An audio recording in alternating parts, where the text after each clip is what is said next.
सर्वेभ्यो नमः। देववाणी संस्कृतं यूट्यूब चलदृश्यं प्रति भवतां भवतीनांच हार्दं स्वागतम्।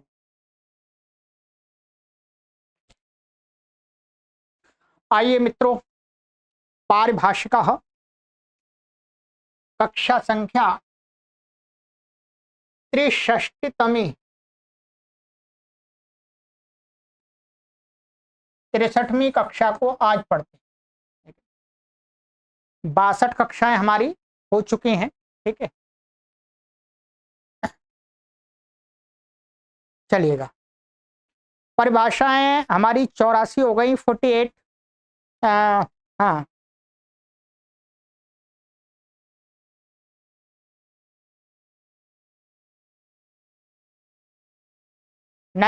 84 हो गई है, 48 नहीं, 84। तो आज हमारी 85 है आगे। ठीक है, थोड़ा बड़ी परिभाषा है और थोड़ा अपने मन को एकाग्र कर लीजिएगा तो आपको समझने में सरलता होगी। ठीक है, पीडीएफ हमसे ले लीजिएगा पुस्तक की, इस नंबर पर संपर्क करके।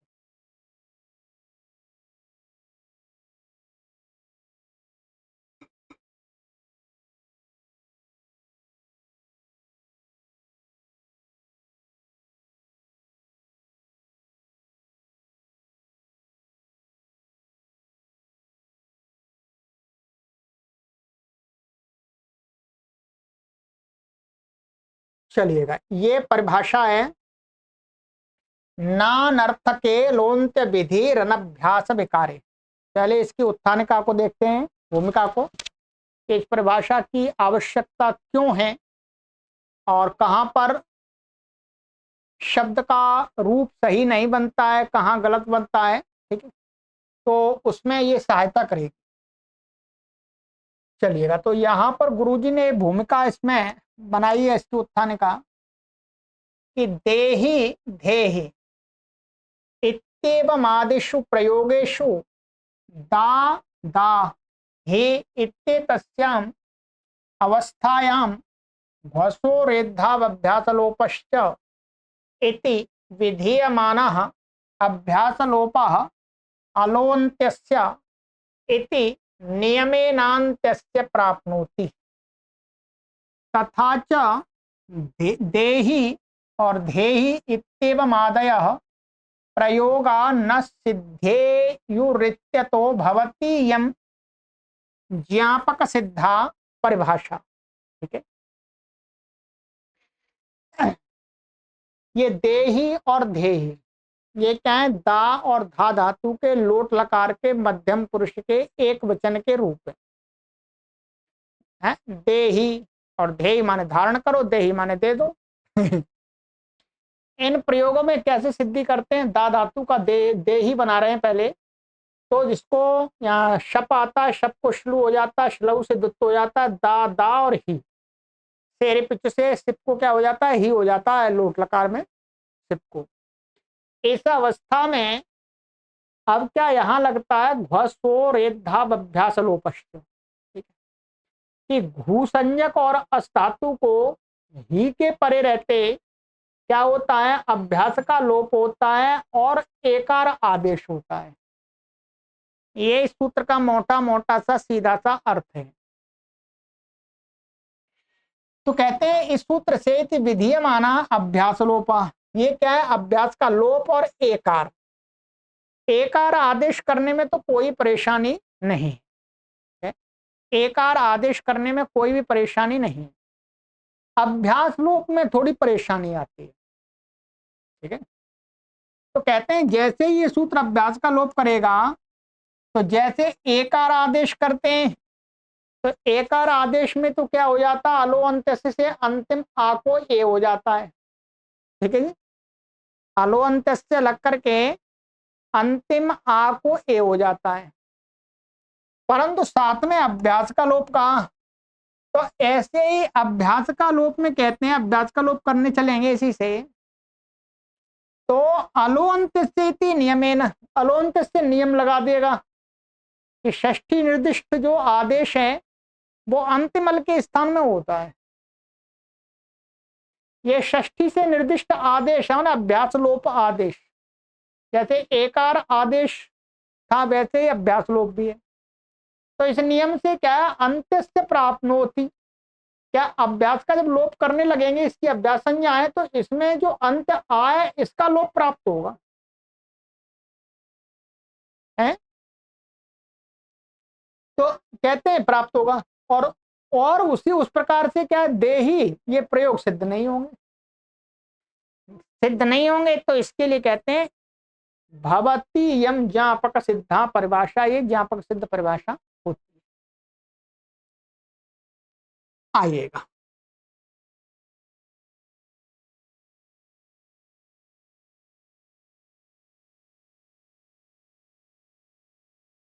कहते हैं नानर्थके लोन्त्य विधीरन अभ्यास विकारे, महाभाष्य में प्रथम अध्याय के प्रथम पाद के 65वें सूत्र पर बताई है। तो ये 65वां सूत्र हम भी बता देते हैं आपको। तो संख्या से अष्टाध्यायी अब याद नहीं रही है हमें।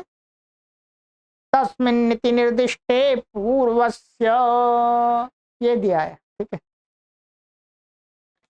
तो इसका इसका है ना, अलग कर देंगे। अनर्थ के एक पद हो गया, अलोन्त्य विधि ये एक पद हो जाएगा, ठीक है। एक मन एक शब्द बन जाएगा, और अनभ्यास विकारे ये एक कर लेंगे। तो ये इसका मोटा सा अभी अर्थ तो पूरा समझेंगे। इसका सीधा सा अर्थ है कि जो अलोन्त्य विधि होती है, जो अलोन्त्य से लगाते हैं, तो अलोन्त्य जो विधि है वो अनर्थक में नहीं लगती है। कहीं पर भी कोई आदेश कहा जा रहा है और वो आदेश के करने चले तो अलोन्त्य से आने लगे, तो पहले ये अलोन्त्य से को ये देखना पड़ेगा जो ये आदेश कहा है, तो इसका जो स्थानीय को लेकर के सूत्र में निर्देश किया है वो उतना पाठ उसका अनर्थक है या सार्थक है। कहने का तात्पर्य सार्थक षष्ठी निर्दिष्ट के स्थान में जो आदेश करेंगे तब अलोन्त्य से लगता है। अनर्थक को माने अनर्थक को प्राप्त जो षष्ठी निर्दिष्ट आदेश है उसमें अलोन्त्य विधि नहीं लगती है, ये ना से। परंतु कहते हैं ये बात अनभ्यास बेकार है। जो 7वें अध्याय के 4थे पाद में अभ्यास का जो प्रकरण चला हुआ है, ये हमारा सूत्र है यहां पर। ये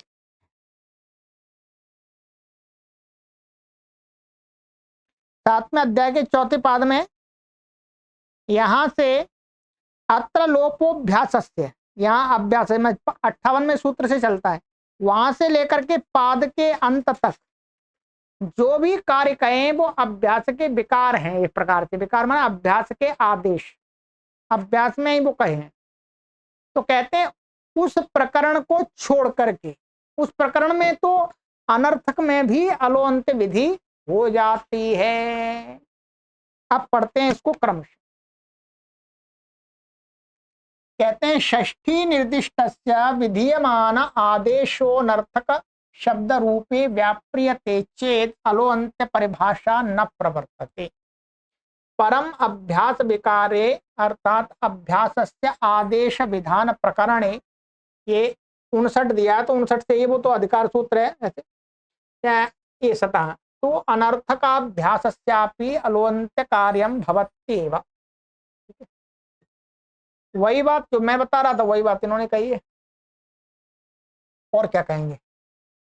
कहते हैं षष्ठी से निर्दिष्ट का विधीयमान जो आदेश उसके स्थान में अनर्थक शब्द रूप में यदि प्राप्त होता है, अनर्थक माने अनर्थक उसका कोई अर्थ नहीं है, ऐसे में प्राप्त हो, व्याप्रियते माने प्राप्यते प्राप्त होता है, चेत तो अलोन्त्य परिभाषा न प्रवर्तित, तो अलोन्त्य से परिभाषा उसके साथ नहीं लगती है, अर्थात अंतिम अल के स्थान में वो षष्ठी निर्दिष्ट के आदेश जो का है वो नहीं होगा। परंतु परम अभ्यास विकार में माने अभ्यासस्य आदेश विधान प्रकरण वही है 59 से लेके अंतिम तक, यहां तक उसके संबंधी कोई माने वहां उस प्रकरण का कोई अभ्यास का कार्य का है, वो तो अनर्थक अभ्यासस्यापि अलोअंत कार्यम भवत्येव। परंतु अभ्यास कार्य में तो अभ्यास का कोई आदेश का है षष्ठी से निर्देश, तो वो तो अनर्थक में भी हो जाता है। अंतिम को अलोअंत से अंतिम अल को अनर्थक को भी हो जाता है। ठीक है, अब उदाहरण देते हैं, ये उदाहरण देते हैं जैसे यथा विभर्ति, ये इसका उदाहरण दे रहे हैं। इत्यत्र भ्रियामित इति विहितम इत्वम अभ्यासस्य अंत्यस्य अलह स्थाने जातम। यहाँ पर क्या हुआ देखिएगा, विभर्ति क्या है, ये भ्रिय धातु का है, भ्रिय और श्लूषा होकर के ये और द्वित्व आदि होकर के इसको और यहाँ उरत आदि लग करके ब बन जाता है, बा भ्री। अब यहाँ भ्रियामित ध्यान रखेंगे, ये इसका कोई अपने आप में अर्थ नहीं है, ये तो अनर्थक है। पूरे का अर्थ तो है भ्री सहित का अथवा पूरे इसका अर्थ है बभ्री का तो पूरा अर्थ माना जाएगा, परंतु इसका तो कोई अर्थ नहीं है अभ्यास अकेले का। तो कहते हैं यहां पर तो इसको भ्रियामित, भ्रिया मान भ्रियादि धातुओं के अभ्यास को इत्तु कहा है। तो अब यहां पर इत्तु कहां पर हो, तो कहते हैं अलोअंत से यहां लग जाएगा। परिभाषा के शुरू वाले पार्ट से तो मना हो रहा था क्योंकि अनर्थक है, यहाँ पर अलोअंत से नहीं लगेगा, परंतु कहा अभ्यास के कार्य करने में तो लग जाता है। अभ्यास का कार्य का मतलब अभ्यास अत्र लोपोभ्यासस्य, उस प्रकरण में कहे हुए कार्य तो अभ्यास को हो जाएंगे अनर्थक में भी। तो इस अनर्थक को भी अलोअंत विधि लग करके यहाँ एक तो हो गया, एक तो हो गया, तो क्या विभर्ति बन गया गुण आदि होकर के। ठीक है, अब दूसरा आ जाइएगा जो हमने उदाहरण लिया था। कैसे ये लिया था, परम परिभाषायाः पातनिकायाम उपस्थापिते देहि इति शंका स्थले तो अभ्यास विकार प्रकरणीयस्य कार्यस्य अभावात् दुर्वचन भूत समुदायस्यैव सार्थकत्वात् तदवयवस्य अभ्यासस्य अनर्थकत्वात् प्रकृत परिभाषया निवारितेलोन्त्य नियमे सर्वस्याप्यभ्यासस्य लोपो भवति। ठीक है, क्या कहते हैं, परंतु परिभाषा की जो पातनिकायाम, पातनिका में उत्थानिका, पातनिका को ये ना उत्थानिका कहा है।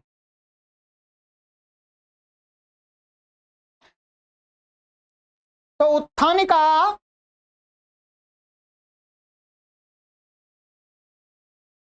तो यही कहा उस उत्थानिका में उपस्थापित जो उदाहरण दिया था देही और धेही, यहां पर क्या है, इस शंका के स्थल में यहाँ शंका हो रही थी, देही माने अभ्यास का जो दा है उसमें अभ्यास विकार प्रकरणीय कार्य से अभाव, ये वाला जो सूत्र लगा रहे थे हम ध्यान रखेंगे, ये वाला जो सूत्र लगाया हमने घ्वसोरेद्धाभ्यासलोपश्च, ये उसका नहीं है, अभ्यास विकार का नहीं है, ये 6वें अध्याय के 4थे पाद का है, ये उस प्रकरण का ही नहीं है। इसलिए यहां पर तो अलोअंत विधि नहीं लगेगी। क्यों?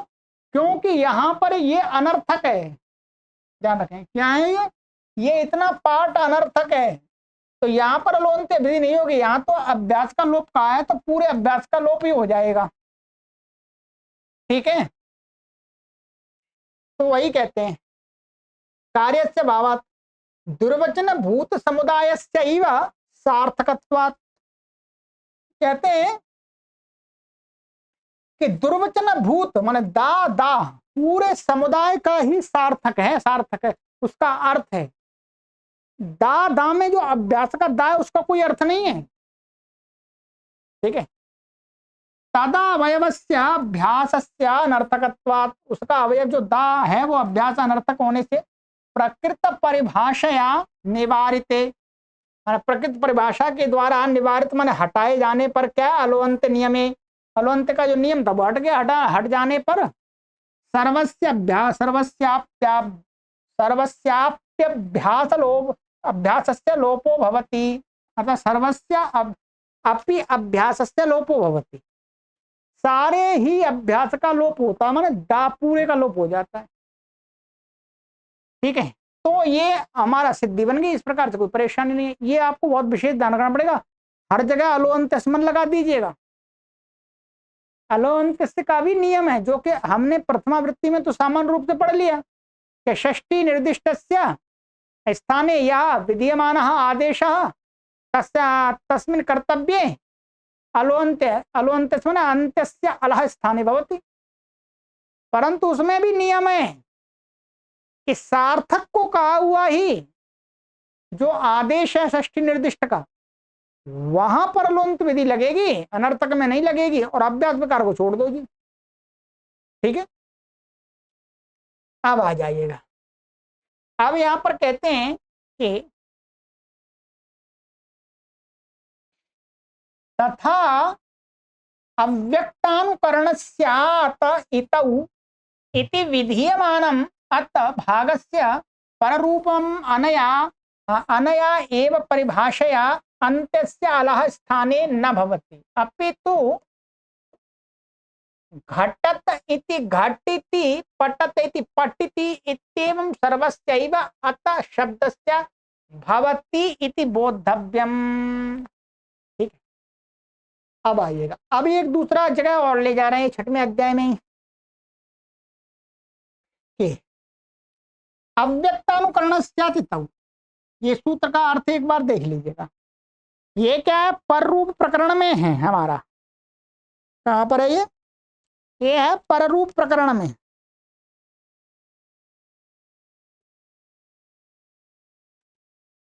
इसका अर्थ भी मैं आपको पढ़ के बताता हूं, आप भी देखिएगा।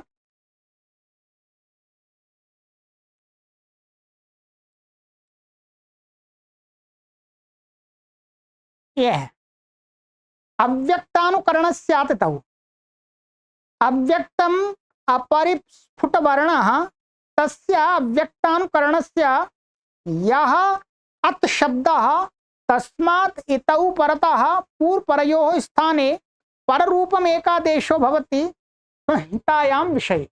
ठीक है, कि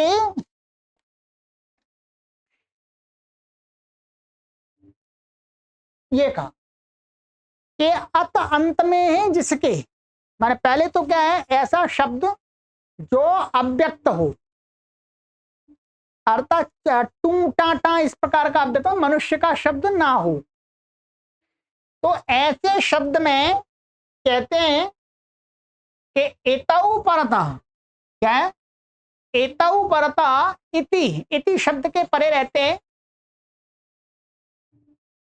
कहते हैं तो यहां पर अत भागस्य पररूपमनयैव परिभाषया अलोअन्त्यस्य स्थाने न भवति।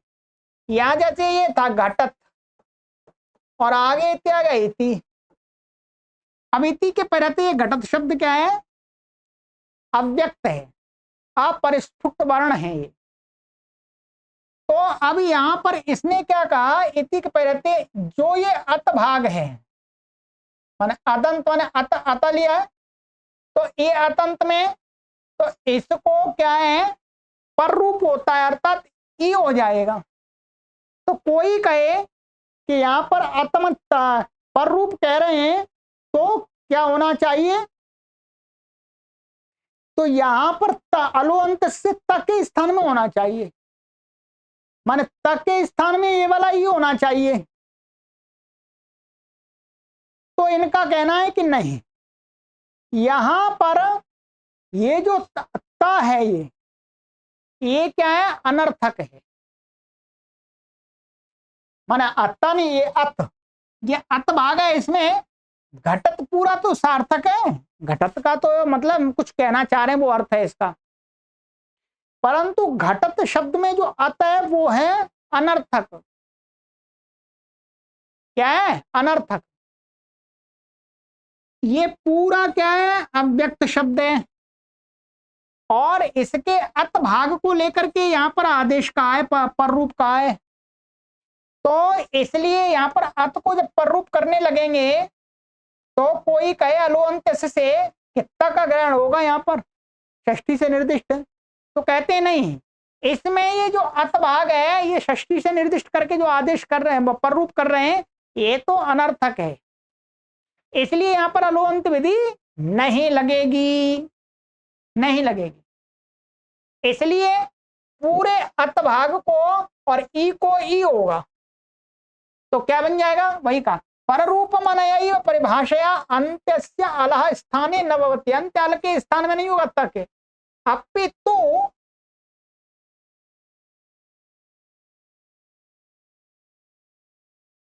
घटत इति घटती, इस पूरे को हो गया, माने जितना षष्ठी से निर्दिष्ट भाग लिया उस पूरे को आदेश हो जाएगा।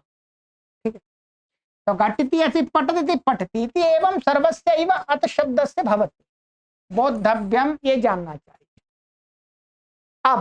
अब इसका ज्ञापक कहाँ है, इस परिभाषा के इस भाग का कि अलोंत विधि अनर्थक में नहीं लगती, इसका ज्ञापक क्या है, तो ज्ञापक बता रहे हैं। अब कहते हैं नाम्रेडितस्यान्त्यस्य तु वा इत्यत्र आम्रेडितस्य वा इत्येव न्यासेन सिद्धे एतावत् सूत्रकरणमस्य ज्ञापकम्।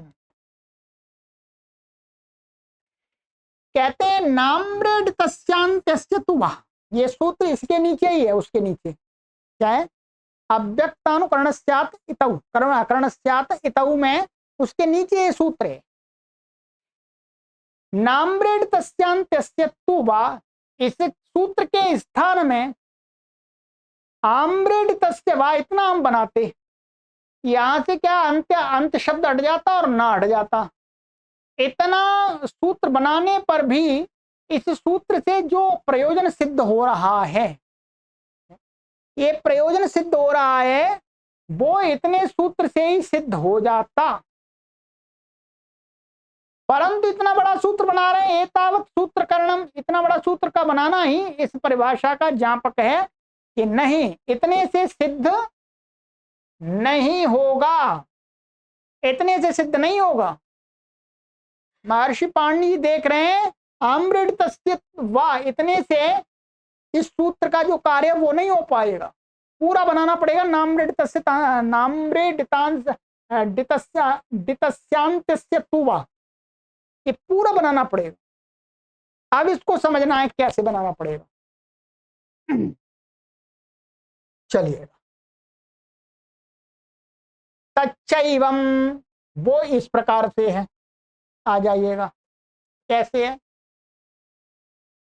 कहते हैं अव्यक्तानुकरणस्यात् इतौ इत्यनेन इतौ परतो यदा अदन्तस्य अव्यक्तानुकरणस्य पररूपं शास्ति तद अलोन्त्य विधिना अन्त्यस्यैव स्यात्। ध्यान रखेंगे क्या, अव्यक्तानुकरणस्यात् इतौ, यहां से इति ले आए, ऊपर से अनुवृत्ति आएगी, इत्यनेन इतौ परतः, इसके द्वारा, अच्छा नहीं, अभी लाइन अनुवृत्ति, इस सूत्र के द्वारा इति के परे रहते जो अदंत माने अत अंत वाला शब्द है, अव्यक्तानुकरण वाला, तो उसके पर रूप का शासन कर रहे हैं, माने विधान कर रहे हैं। ठीक है, तद अलोन्त विधिना अंत्यस्यैव स्यात्। अब यहां पर यह समझना है, अभी क्या है, ये पूर्व पक्ष उठा रहे हैं, क्या है, पूर्व शंका के रूप में, कि मानो ये परिभाषा अब नहीं है, क्या है, ये परिभाषा हमारे पास में नहीं है, महर्षि पाणिनि मानो ये परिभाषा को नहीं देख रहे हैं और इस सूत्र को बना दिया, और अलोन्त्य से जो सूत्र है वो हर जगह लगेगा, षष्ठी निर्दिष्ट आदेश को, षष्ठी निर्दिष्ट आदेश को हर जगह लग जाएगा, हर जगह लग जाएगा मानो, तो कहते हैं इति सूत्र से यद जो अदंत है अव्यक्तानुकरण उसको पर रूप का विधान होता है। तद अलोंत विधिना अंत्यस्य विस्यात्, माने अलोंत से विधि से क्या हो जाता, मानो ये घ तत् और ये इति, यहां पर त को ही हो जाता। अभी ये क्या है, पूर्व पक्षी है, पूरा एकदम मत देखिएगा कि ये तो इससे गलत बनेगा, गलत ही बनेगा, तभी तो इसका समाधान कर रहे हैं। ये तो एक देश माने एक पक्ष में उठा करके दिखा रहे हैं कि यहां पर इसको अलोंत विधि से त को ई हो जाएगा, त को ई हो जाएगा। तद एवं च, अच्छा एवं च इन्होंने क्या ये वाला उदाहरण लिया, ये पटत पटत मानिएगा। अच्छा ये तो इसमें ये जो सूत्र है आम्रडितस्य, आम्रडित वाला, आम्रडित में क्या हो गया, एवं च पटत पटदिति पटत पटेति इति रूप द्वय सिद्ध्यर्थम नाम्रेडितस्य इति सूत्रम आरभ्यते। माने अंत को हो जाए, परंतु क्या ये क्या आम्रडित संज्ञक है, जहां पर द्वित्व हो जाता है तस्य परमाम्रडितम से पर की क्या हो जाती है आम्रडित संज्ञा। तो पटत पटत इति है, पटत पटत इति माने पटपट करता है। तो यहां पर इनको दो उदाहरण बनाने, आम्रडित के अव्यक्तानुकरण शब्द के दो उदाहरण बनाने, इति के परे रहते, इति के परे रहते क्या है, दो उदाहरण बनाने। यदि ये सूत्र माना हमने अलोंत शिष्य के साथ में लग जाता है, फिर आगे महर्षि पाणिनि न आम्रडित के लिए ये सूत्र आरंभ करते हैं, तो उनको ये दो उदाहरण बनाने होते हैं। तो कहते हैं रूप सिद्ध के लिए दो ये सूत्र का आरंभ करते हैं। एतच्च आम्रेडितस्य वा, इस सूत्र से इति एव न्यासेन सिद्धम भवति। ये दो रूप हैं। यदि कोई व्यक्ति ऐसा कहे कि ये अव्यक्तानुकरणस्यात् एतौ, ये सूत्र के साथ में अलोंत से विधि लग जाती है और हमें आम्रडित में दो रूप बनाने ये वाले, तो फिर कहते हैं इस पूरे सूत्र की पढ़ने की आवश्यकता नहीं है, फिर तो इतना न्यास कर देंगे आम्रडितस्य वा, इतने पाठ से भी ये दो उदाहरण सिद्ध हो जाएंगे। कैसे?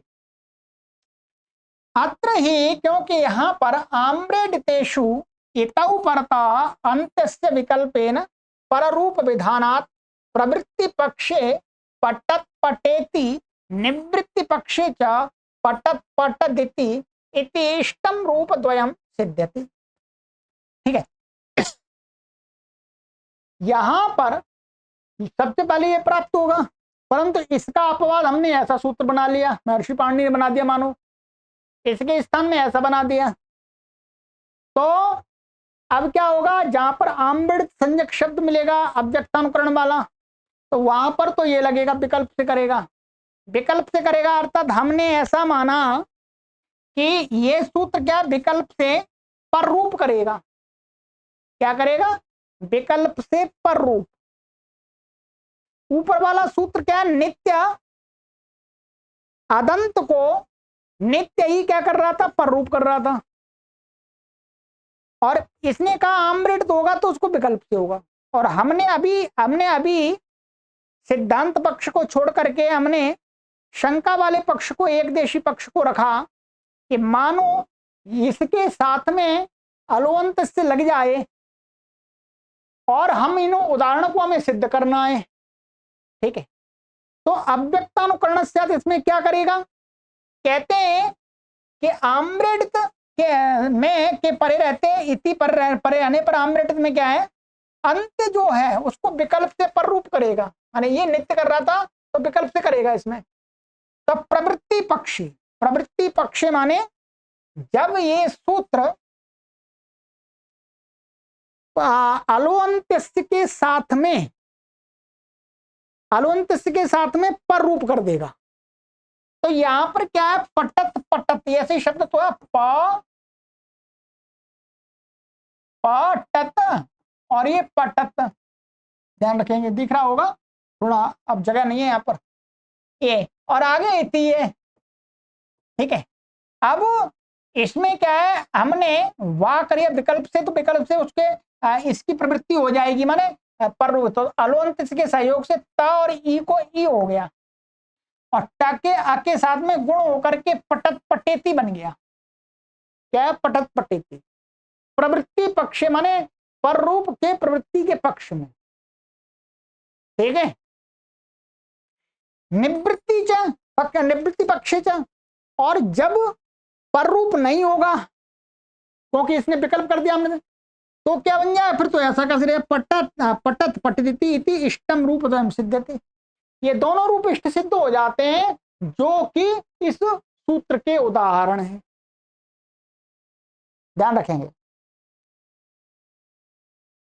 अभी माने पूर्व पक्षी ऐसा माने कि ये वाला सूत्र के, इस सूत्र के साथ में अलुंत विधि हो जाती है, अलुंत विधि हो जाती है, और फिर महर्षि पाणिनि को आम्रवृत में दो रूप बनाने के लिए ये सूत्र बनाना पड़ रहा है। तो कहते हैं यदि अलुंत विधि इसमें हो जाती है, तो आम्रवृत संज्ञक में महर्षि पाणिनि को यह सूत्र नहीं बनाना चाहिए था, ऐसा बना देते, तो भी इसके जो उदाहरण है वो इसी से सिद्ध हो जाते, जो हो गए, ठीक है। इसका उदाहरण जो हमने अभी घटती दिखाया था, वो घटती दिखाया था, वो सिद्ध नहीं होगा, क्योंकि अभी पूर्व।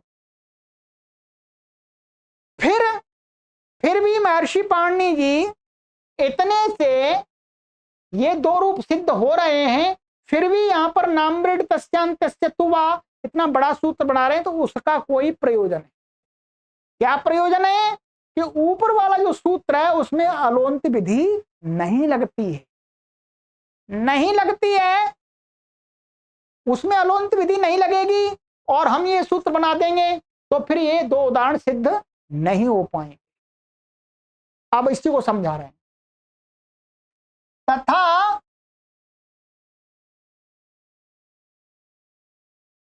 तथापि तत्किमर्थं नाम्रेड तस्यांतस्य तुवा इति एतावत् सूत्र न्यासं कुर्वन् आम्रेडितेषु अव्यक्तानुकरणस्यात् इति प्राप्तम् अन्त्यस्य पररूपत्वं निषेध्य पुनः अन्त्यस्य विकल्पेन पररूपत्वं शास्ति।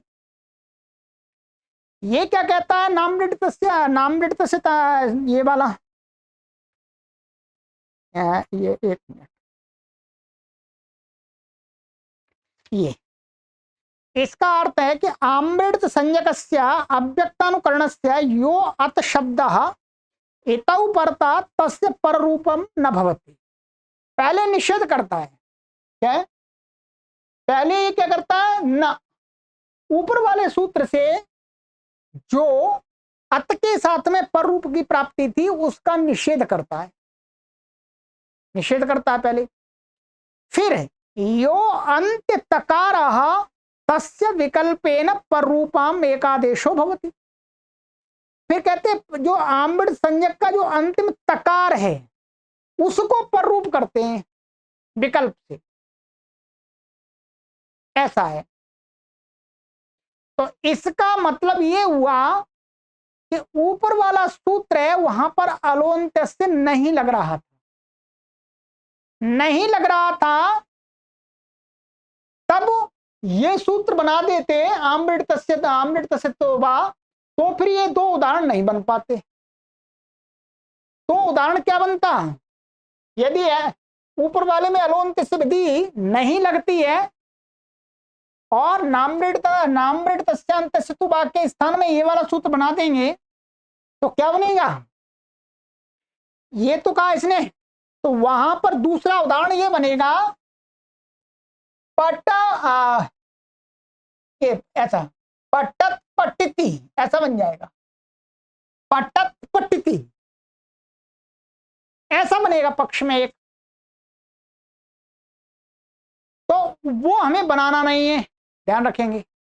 इसलिए महर्षि पाणिनि जी ये देख रहे थे कि यहां पर आम्रेड तस्यांतस्य ये ना, ये वाला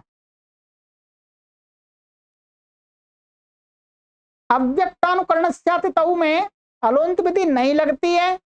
इसलिए अब सूत्र बना रहे हैं कि वो कहा तथापि तत्किमर्थम नामृत तस्यांतस्य तुवा इति एतावत् सूत्र न्यासम कुर्बन, इतने बड़े सूत्र का निर्माण करते हुए आम्रेडितो में अव्यक्तानुकरण से इति प्राप्तम अंत्यस्य पररूपत्वम, माने इस सूत्र से अंत तकार को, सिद्धांत पक्ष नहीं ले रहे अभी, जो हमने कल्पना की थी अलोंतस्य के साथ में, तब हमने माना अंतिम तकार के साथ में एतऊ के एकार का पररूप हो जाएगा, तो उस अंत्य का पररूप का निषेध किया इस सूत्र से। ना ना नहीं होता, ऊपर वाले से जो हो रहा था वो नहीं होता आम्रडित में। पुनः फिर दोबारा अंत्यस्य, अंत्यस्य तकार अंत्यस्य विकल्पेन पररूपत्वम शास्ति, माने अंत्य वर्ण को विकल्प से पररूपत्व का विधान कर रहे हैं। अंत इसलिए तो कहा क्योंकि अलोंत से लग ही नहीं रहा था उसमें है। इसका मतलब यह हुआ कि इसमें अलोंत से नहीं लगता है, ठीक है।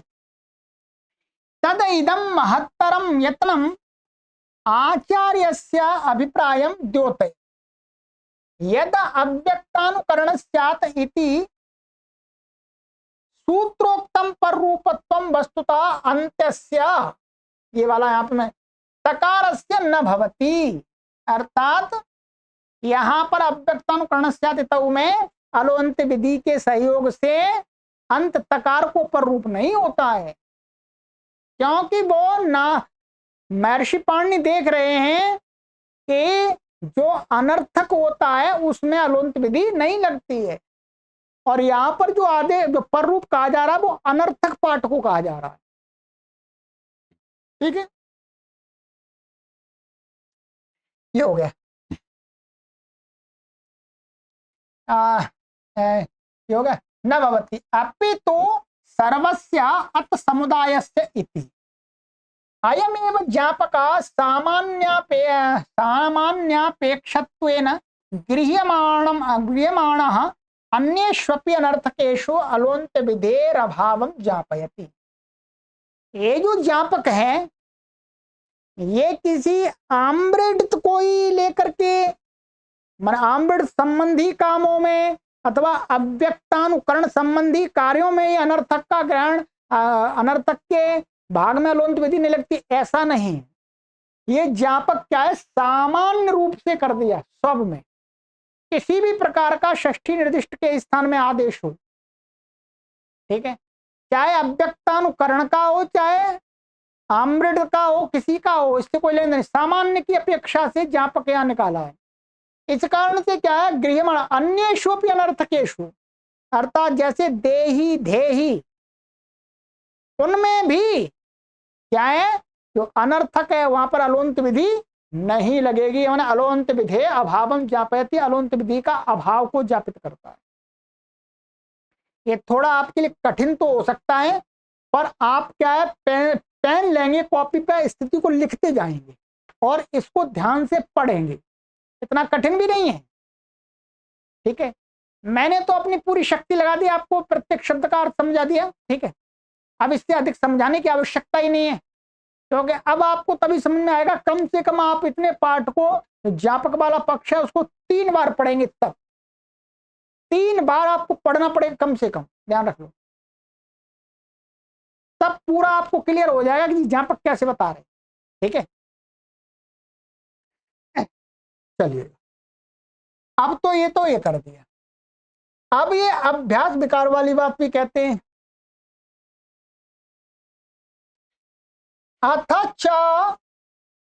यद अनभ्यास विकारे इत्युच्यते, परिभाषा के अंदर ये कहा, अनभ्यास विकार माने अभ्यास के विकार माने आदेश संबंधी, माने अभ्यास के अधिकार में जो कार्य उनको छोड़ करके, उनमें तो अनर्थक अनर्थक में भी अलुंत विधि लग जाती है।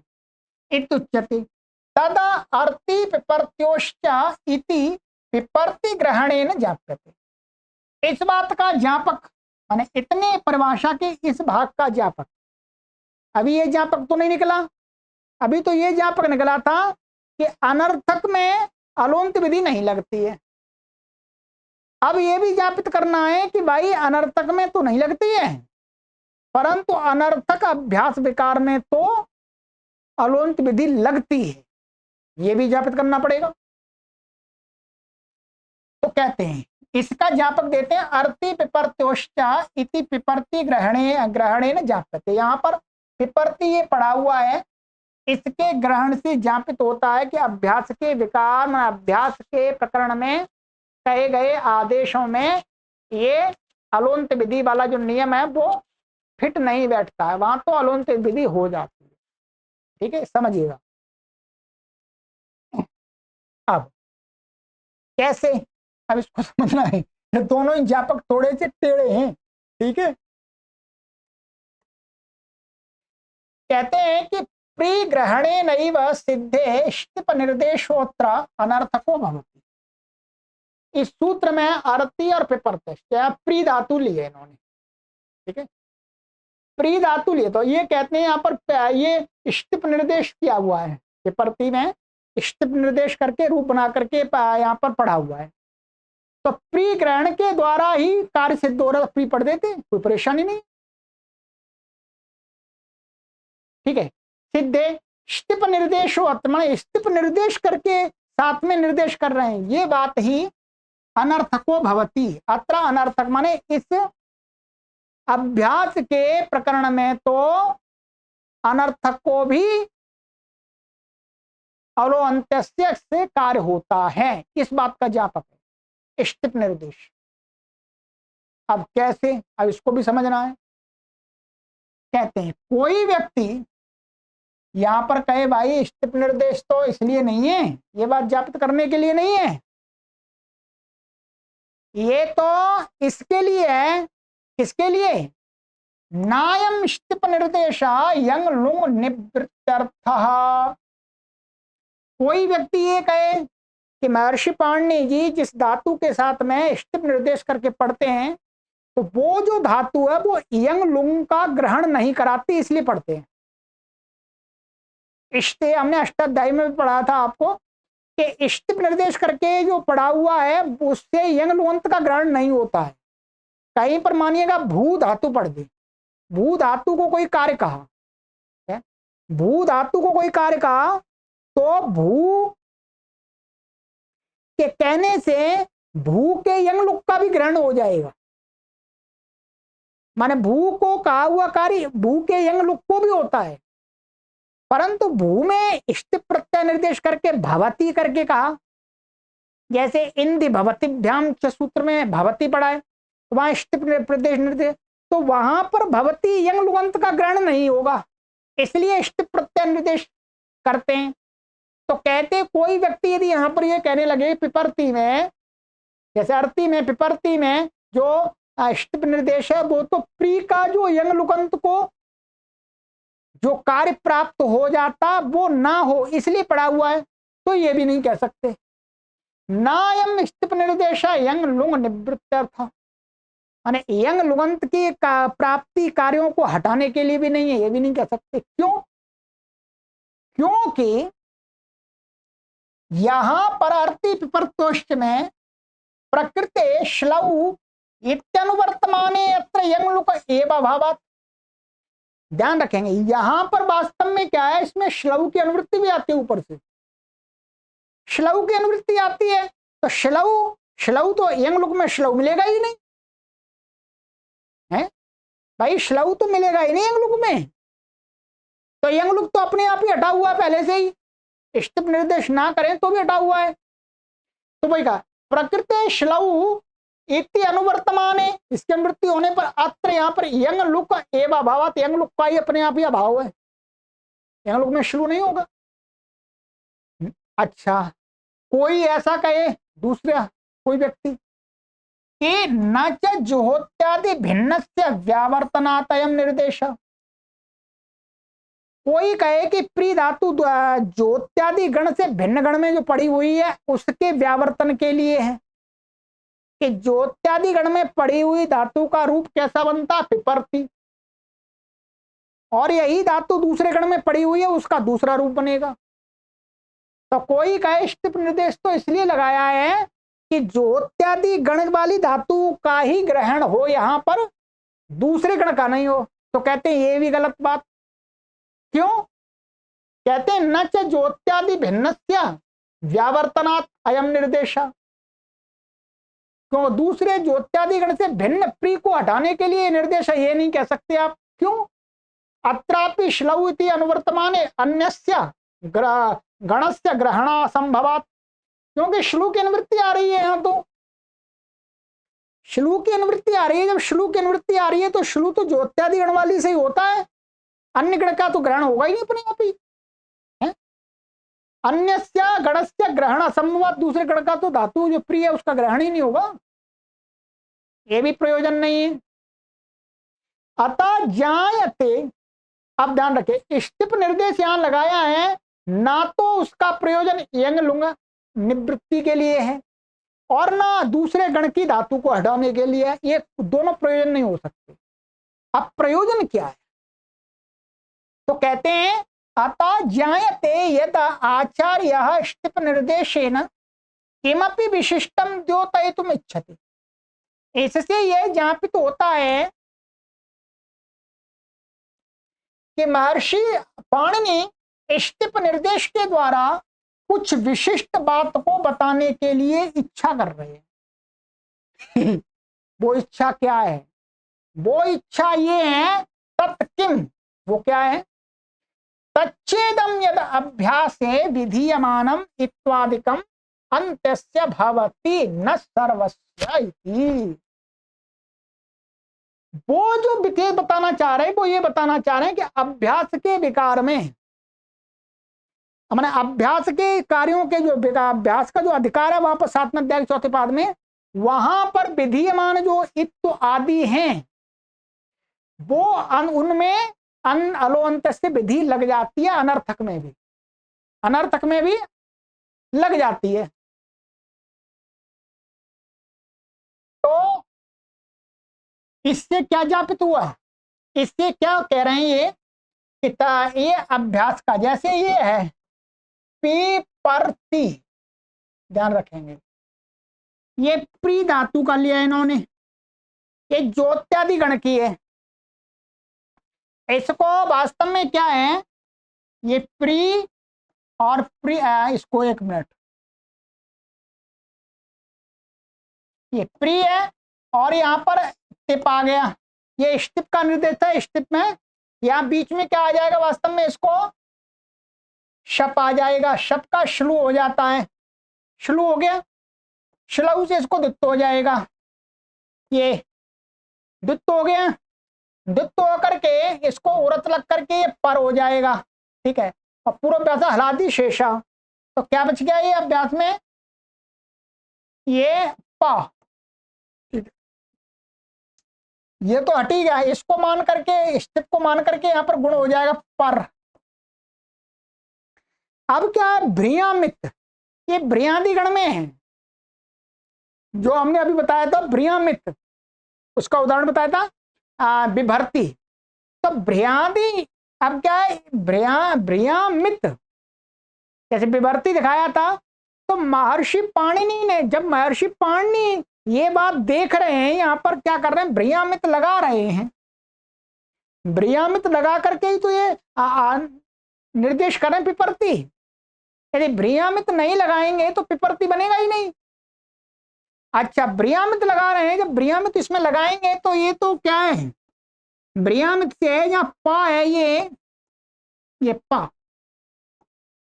अनुअंत्य के नियम से यहाँ पर अ के स्थान में ही कर रहे हैं, और ये जो पा है ये क्या है, अनर्थक है, क्या है, अनर्थक। परंतु अब अनर्थक में भी महर्षि पाणिनि जी यहाँ पर अलोन्त की विधि लगा रहे हैं, लगा करके पी बना करके पिपर्ति का निर्देश कर रहे हैं।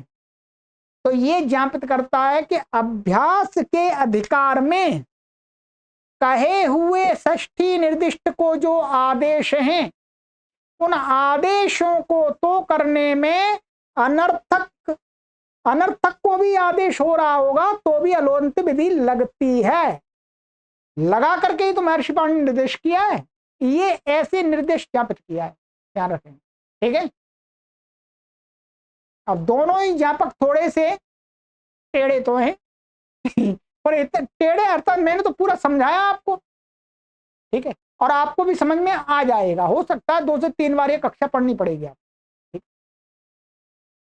तो वही कहा तच्च इदम अभ्यासे विधीयमान इत्यादिकम अंत्यस्य भवति न सर्वस्य, सारे के स्थान में नहीं होगा, सारे के स्थान में होगा तो पिपर्ति बनेगा ही नहीं है, पर्ति बन जाएगा।